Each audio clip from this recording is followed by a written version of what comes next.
반갑습니다. 지난 한 주간 동안도 주님께서 특별히 남타기 병아리 품뜻 제대로 뿜어주시고 귀한 복된 날을 맞이하여 하나님 전에서 아버지 앞에 예배드리게 하심을 감사합니다. 특별히 오늘 또 이렇게 화상 예배를 통해서 또 함께 참여한 우리 주님의 귀한 선배님들에게 하나님의 은혜와 은총이 넘치리라 믿습니다. 환영합니다.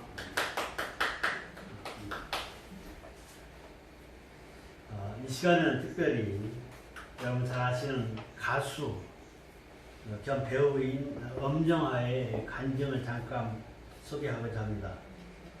엄정화에게 갑작스럽게 갑상선 암이라는 착한 병이라고 암이라고 하는 병이 발견이 됐습니다.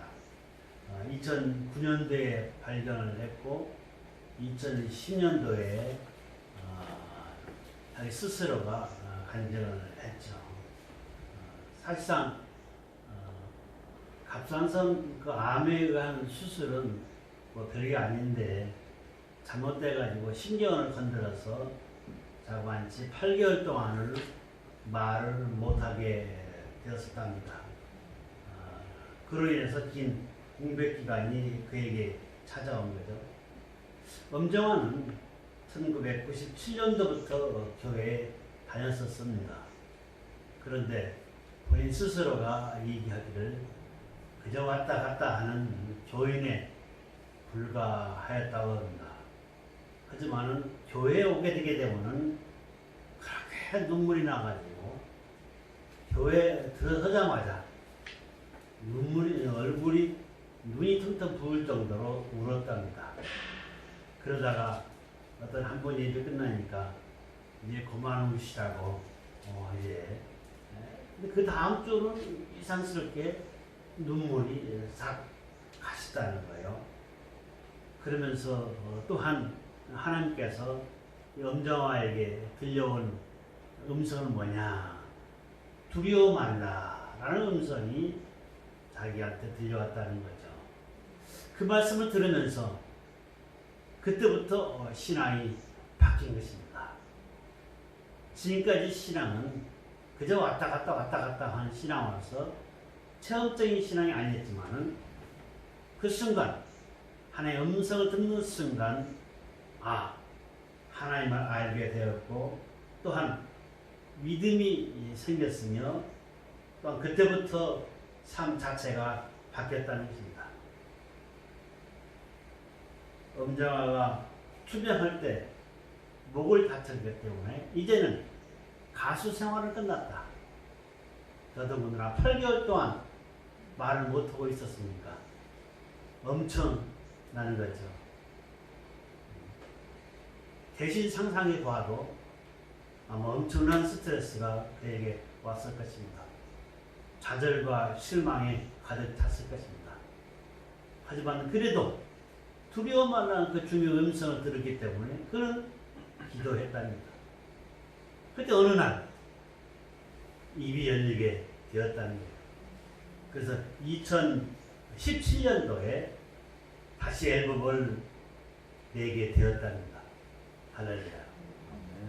하나님의 은혜와 은총이 엄정화에게 내려주신 거죠.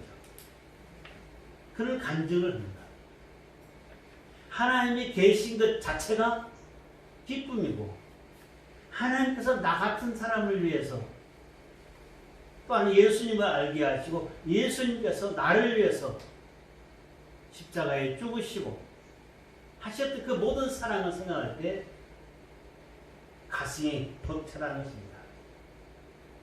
자기 지난 과거를 되돌아봤을 때 하나님이 항상 같이 했다 라는 것을 뒤늦게 깨달았다는 것입니다.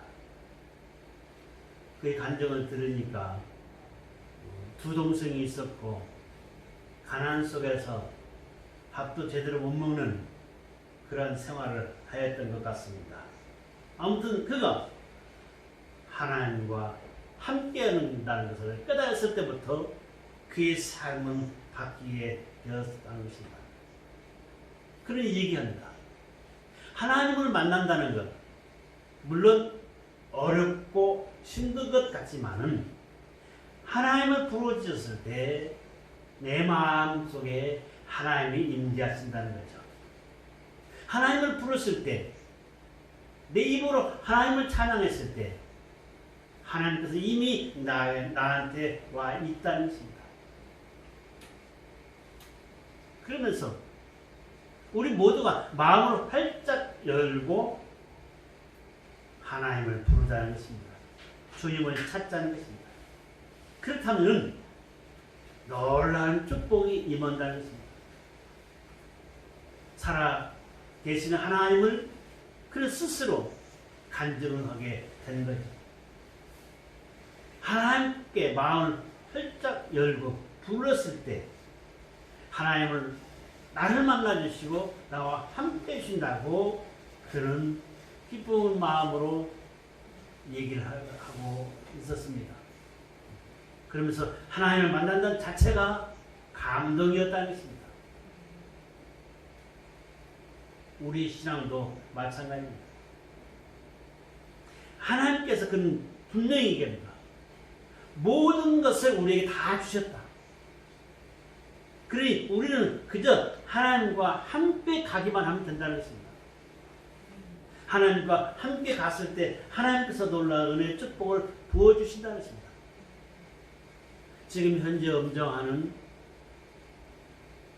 여러분 다 아시다시피 대한민국을 전도하다는 그런 버스에 광고 문구를 붙이고 2,000대가 다니고 있답니다. 전국을 누비고 있다는 거기 홍보 대사로서 활동을 하고 있습니다. 음정화야말로 자기 신앙을 극복했습니다. 그리고 승리자가 되었습니다. 많은 사람들이 성공하기를 바랍니다.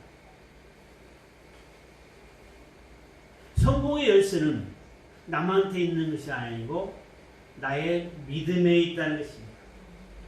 나의 믿음으로 만들어낸 결과물이 나의 삶의 행복이냐, 성공이냐, 아니면 실패냐 라고 판가름할 수가 있다는 것입니다.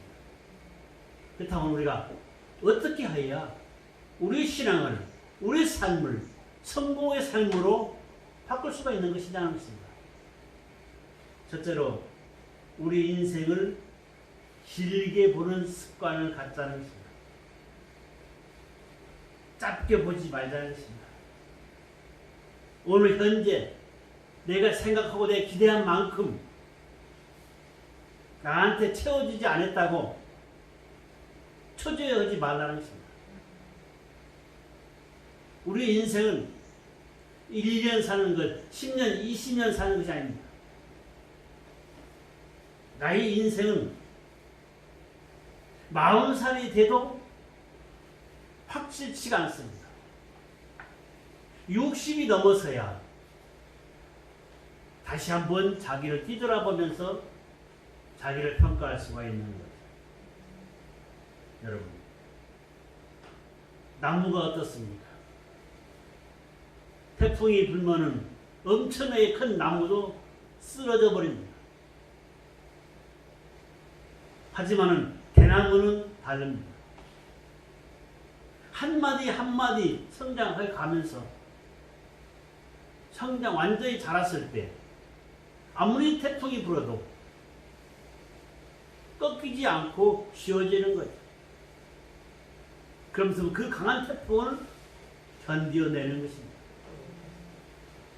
우리 인생도 마찬가지가 되는 거죠. 한마디 한마디, 대나무의 한마디 한마디 가지고 평가할 수가 없다는 것입니다. 지금 현재 1년, 2년 가지고 나의 인생을 평가할 수가 없다는 것입니다. 마라톤 선수의 결과는 어디 나옵니까? 완주하고 나서 결승선에 들어섰을 때 바로 결과물이 그때 나오는 것입니다. 우리의 결승선은 어디에 있습니까? 60년, 70년 살았을 때, 아니 80년 살았을 때 나의 과거를 뒤돌아보면서 나의 현재의 모습을 보면서 그때 평가할 수가 있습니다. 그것도 부족할 수도 있습니다. 하나님 앞에 들어갈 때 그때 비로소 눈을 감으면서 행복한 마음으로 눈을 감는다면 그 사람은 행복한 삶을 사는 일평생이 되었던 것입니다. 그렇기 때문에 우리의 인생 지금 현재 놓고 스스로 평가하지 맙시다. 우리 인생의 평가를 하길 바란다면 지금은 너무 빠릅니다. 요즘 특별히 100세 시대, 이제는 뭐 120세대라고 시대라고 또 합니다. 여러분, 인생을 길게 봅시다. 여러분 인생은 무한합니다. 아직 멀었습니다. 지금 현재 내 삶에 만족치 못했다고 해서 슬퍼하거나 좌절하거나 하지 마시고 나의 인생을 좀 더 길게 보고 하나님께서 나에게 원하신 것이 무엇인가를 한번 생각해 보자는 것입니다. 독일 속담에 이러한 말이 있습니다. 마지막에 웃는 사람이 행복한 사람이라는 겁니다. 마지막에 웃는 사람이 행복한 사람이라는 것입니다. 여러분, 우리 모두 마지막에 웃는 우리 성도님들 되시기를 주님의 이름으로 축원하여 드립니다.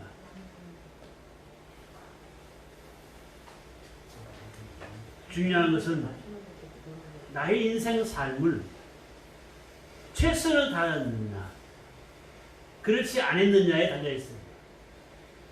최선을 다해서 경주를 하였느냐 그렇지 아니었느냐에 달려 있다는 것입니다. 1시간 일을 하기 위해서 2시간, 3시간 쉰다면은 그게 잘못된 거죠. 물론 잠시 쉴 수는 있습니다. 인생 긴 여정 가는 과정 속에서 잠시 쉴 수는 있습니다. 충전의 계기로 삼을 수가 있는 거죠. 2발짝 전진하기 위해서 1발짝 뒤로 물러설 수도 있습니다. 예수님도 분명히 말씀하셨습니다. 뭐라고 말씀하셨느냐? 그의 제자들에게 너희도 한적한 곳에 가서 잠깐 쉬어라 했습니다.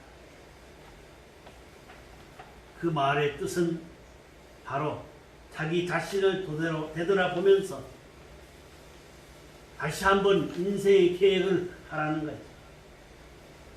하나님께서는 우리에게 긍휼히 여기시면서 우리에게 지혜 주시기를 원하고 있습니다. 우리의 인생은 짧은 것 같지만은 결코 짧은 인생은 아닙니다. 인생을 길게 보시고 하나님과 동행하시면서 승리하시는 우리 성도님들 되시기를 주님의 이름으로 축원하여 드립니다. 두 번째로 염려는 주님께 맡겨야 합니다.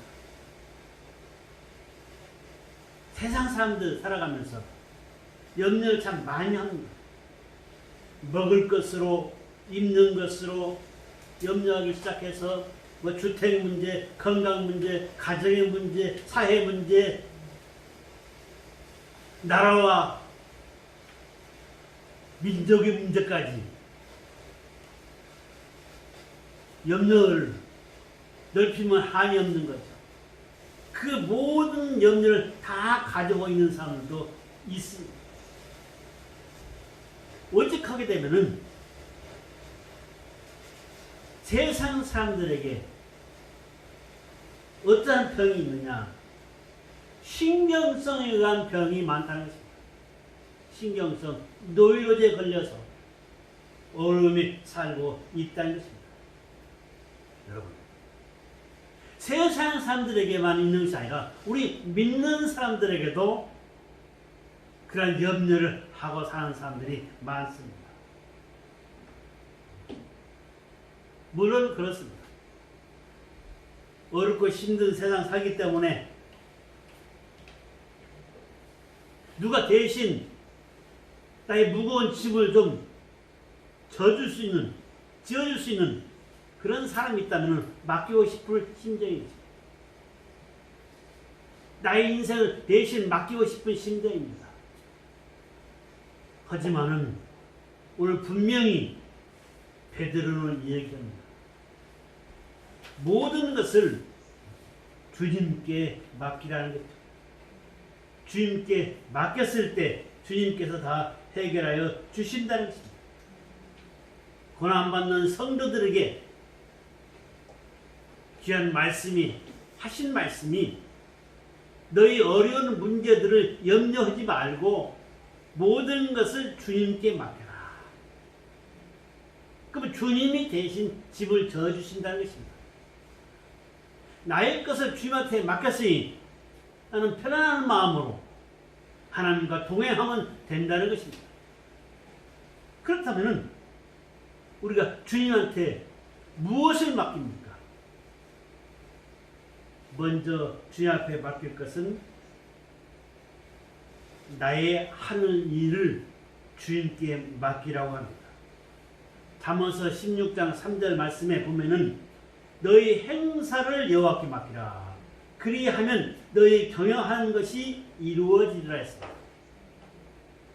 나의 경영하는 것, 내가 바라는 것을 내가 하려고 하지 말고 주님 앞에 맡기라는 것입니다. 그 문제를 놓고서 이걸 어떡하나 하면서 걱정하고 염려하지 말고 주님 앞에 맡기라. 그러면서 기도하라는 것입니다. 그 다음 주님께서 그 모든 문제를 해결하여 주겠다는 것입니다. 모세를 잘 아시죠? 모세가 어떻게 했습니까? 이스라엘 민족들을 애굽 땅에서 데리고 나왔습니다. 자기는 아무것도 할 수 없다고 했습니다. 그래서 주님께서 말씀하셨습니다. 내가 하려고 하지 말고 나한테 맡겨라. 모세가 하나님께 모든 것을 맡겼을 때 하나님께서 다 해결하여 주셨던 것입니다. 어려움에 처할 때마다 하나님께서 모세의 기도를 들어주셨고 하나님께서 응답하여 주셨습니다. 하나님은 과거의 하나님이 아니라 현재도 우리와 함께 하시면서 우리들의 문제를 해결해 주시고 계시는 하나님이십니다. 그 하나님께 맡기자는 것입니다. 내가 움켜쥐고 근심에 떨지 말고 과감하게 하나님께 맡겨라. 내가 경영하는 것까지도 맡기라고 당당하게 성경에서 하나님께서 우리에게 교훈해주고 있는 것입니다. 그 다음에 뭘 맡깁니까? 너희 가는 길을 맡기라는 것입니다. 시편 37편 5장에 보면은 너희 길을 여호와께 맡기라. 저를 의지하면 저가 이루시리라 했습니다. 저희 길을, 가는 길을 하나님께 맡기라는 것입니다. 하나님을 신뢰하고 하나님께 맡겼을 때 하나님께서 우리 가는 길을 인도하여 주신다는 것입니다. 애굽에서 나온 그들을 구름기둥, 불기둥으로 인도하여 주셨습니다. 성령의 불길로 인도하여 주셨습니다. 오늘날도 우리에게 성령의 불길로 우리를 인도하고 계시는 것입니다. 그러니 우리는 낙심치 말고 넘어졌다고 해서 울지 말고 나의 삶, 나의 가는 길을 주님 앞에 맡기자는 것입니다. 우리 인생의 길을 낙인의 길이라고 합니다. 낙인의 길은 솔직히 고난의 길입니다. 하지만 이 길을 주님 앞에 맡겨야만이 된다는 것입니다. 내가 계획하고 내가 마음대로 하고 싶으면 가고 그게 잘 될 것 같지만은 실상은 그렇지 못하다는 것입니다. 내 뜻대로 하면은 안 된다는 것입니다. 하나님의 뜻대로 살아가야만이 된다는 것입니다. 주님 뜻대로 살기로 했네. 주님 뜻대로 살기로 했네. 뒤돌아서지 않겠네. 나를 앞세우고 내 뜻대로 살아가지 말고 주님 뜻대로 갑시다. 주님께서 우리 가는 길을 인도하여 주십니다. 다윗이 신앙 고백합니다.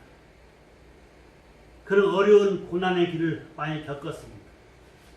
그때 고통이 찾아왔을 때 가는 길을 주님 앞에 맡겼습니다. 주님께서 그 다윗이 가는 길을 열어주신 것입니다. 도와주셨던 것입니다. 사울왕의 아들이 다윗을 도와줍니다. 다윗을 붙들어 준 것입니다. 다윗이 노래한 얘기가 있습니다. 시편 55편 22장에 보면은 내 짐을 하나님께 맡겨버려라. 하나님은 너를 붙드시고 너를 흔드는 일을 영영 허락지 아니하시라. 하나님께서 맡겼을 때 누가 나를 흔들지를 못한다는 것입니다. 막아준다는 것입니다. 그 하나님과 우리는 동행하고 있습니다. 얼마나 행복합니까? 엄정과 간증을 하면서 눈물을 하면서 이게 하나님은 항상 옆에 있다. 절망 속에서도 있었더라. 기쁨이 절로 나오더라. 하나님이 계신 것 자체가 행복하다고 했습니다. 여러분, 우리 신앙의 단계를 좀 높입시다. 그저 어제의 신앙 그대로 잊지 맙시다. 한 단계 높입시다. 어린아이가 태어나서 어떻게 합니까?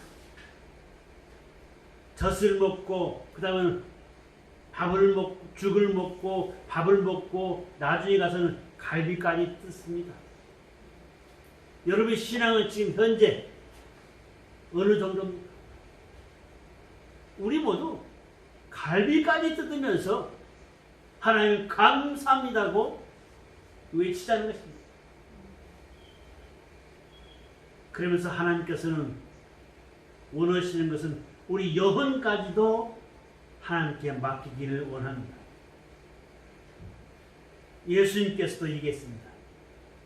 아버지여, 내 영혼을 아버지 손에 부탁하니이다.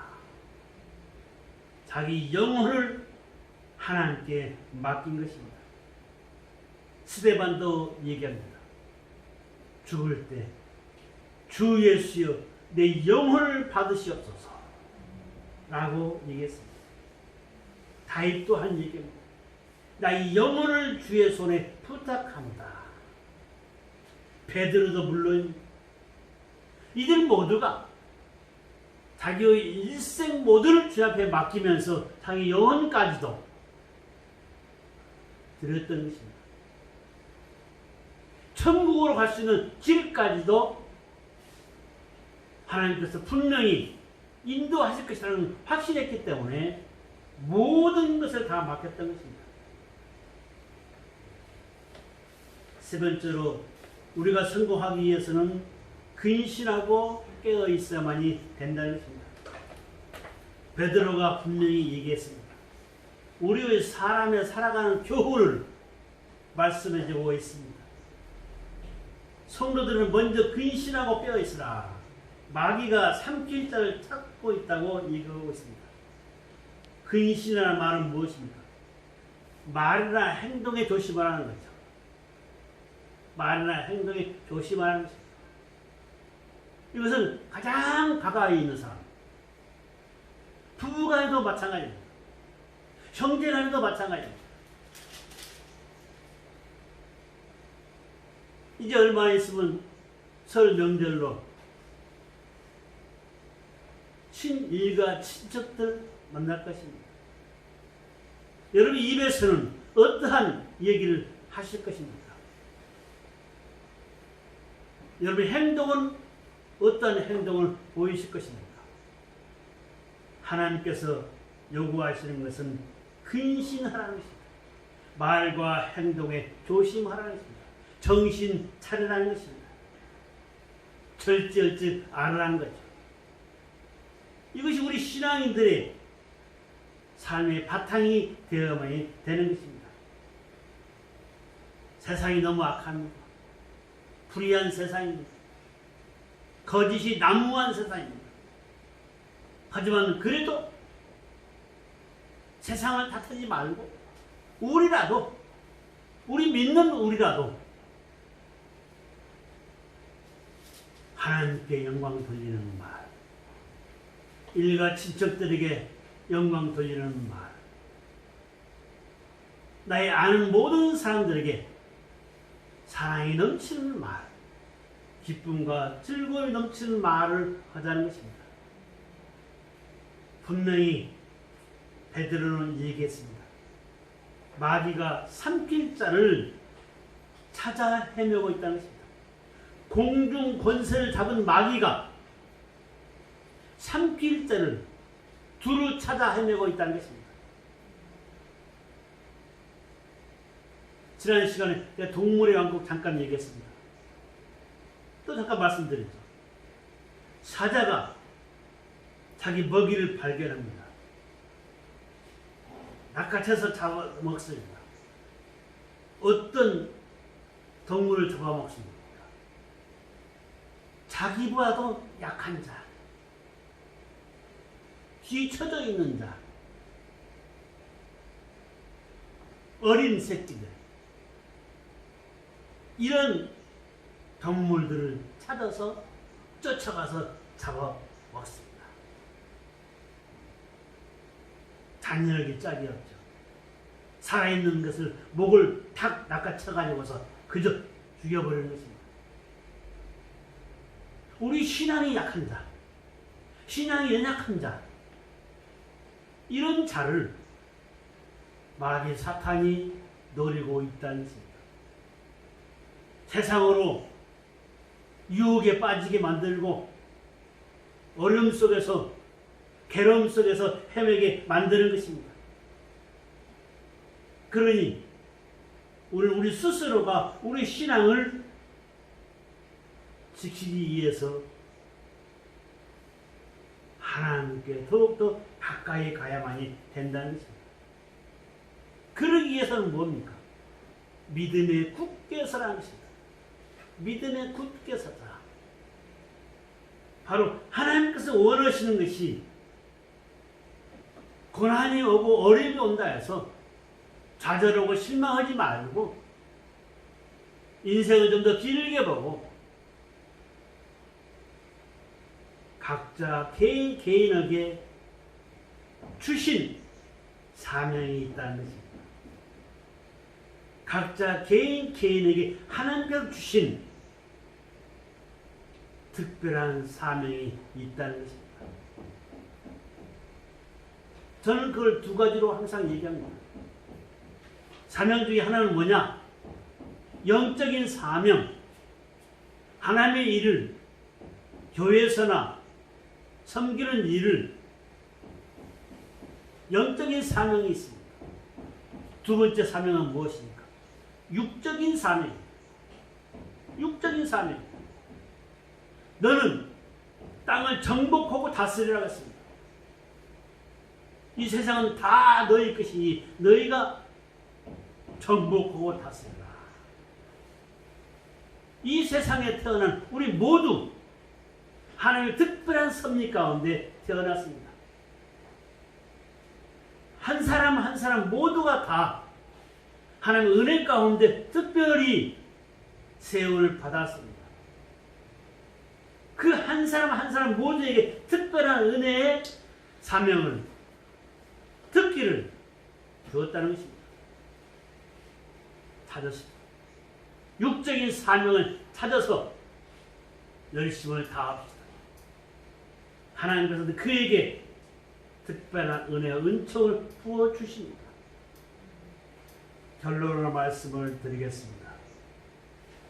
우리는 모두가 성공된 삶, 축복된 삶을 살기를 원하고 있습니다. 그렇다면 하나님을 더 신뢰하고 하나님을 더 의뢰하고 나아가다는 것입니다. 나의 경험과 나의 생각으로 세상을 정복할 수 없습니다. 분명히 하나님은 우리에게 세상을 이길 힘을 주고 계십니다. 그것은 무엇입니까? 염려하며 살지 말라는 것입니다.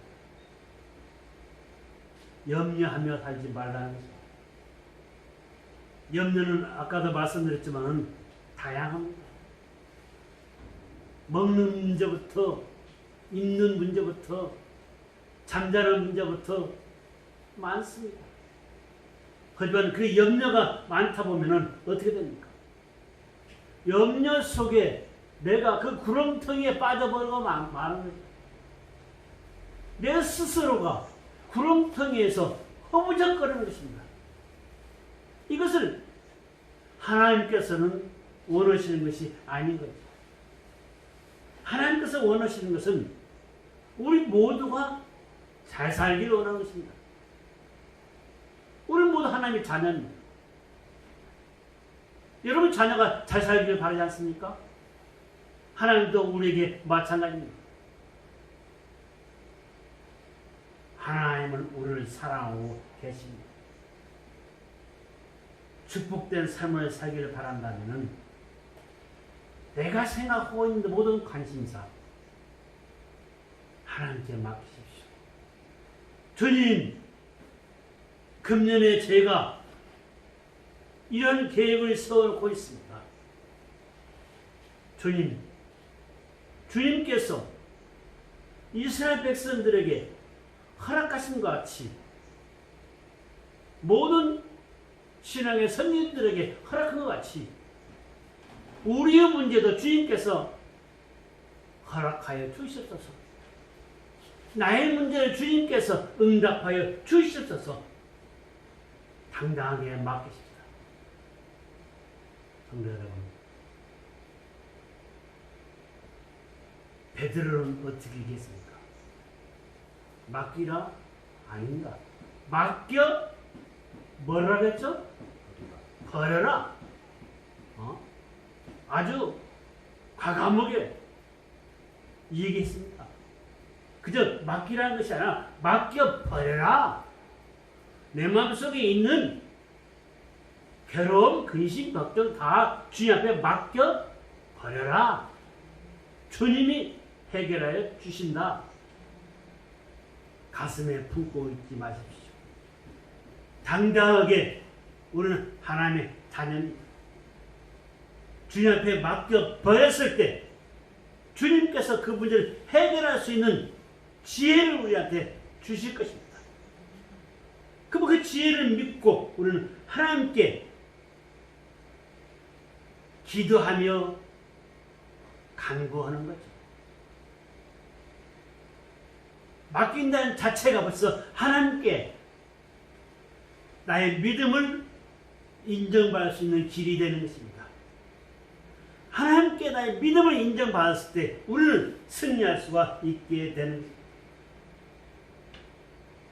사탄 마귀는 우는 사자와 같이 이 시간도 우리를 절망 속에 빠뜨리려고 두루 찾아 헤매고 있습니다. 거기에 유혹되지 맙시다.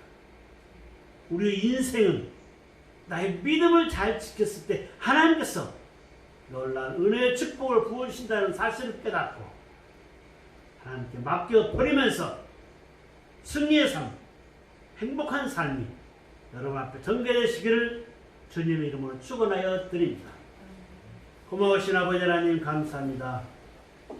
나약한 저희들 바라고 원하는 것은 무엇입니까? 오로지 주님 앞에 나의 모든 문제를 맡겨버림으로써 주님께 주신 지혜 속에서 해결받기를 원합니다. 금년 시작하면서 주님 앞에 맡겼던 것들 다 주님께서 응답하여 주시옵소서. 축복하여 주시옵소서. 축복하여 주라고 믿고 감사하며 예수님의 이름으로 기도드리옵나이다.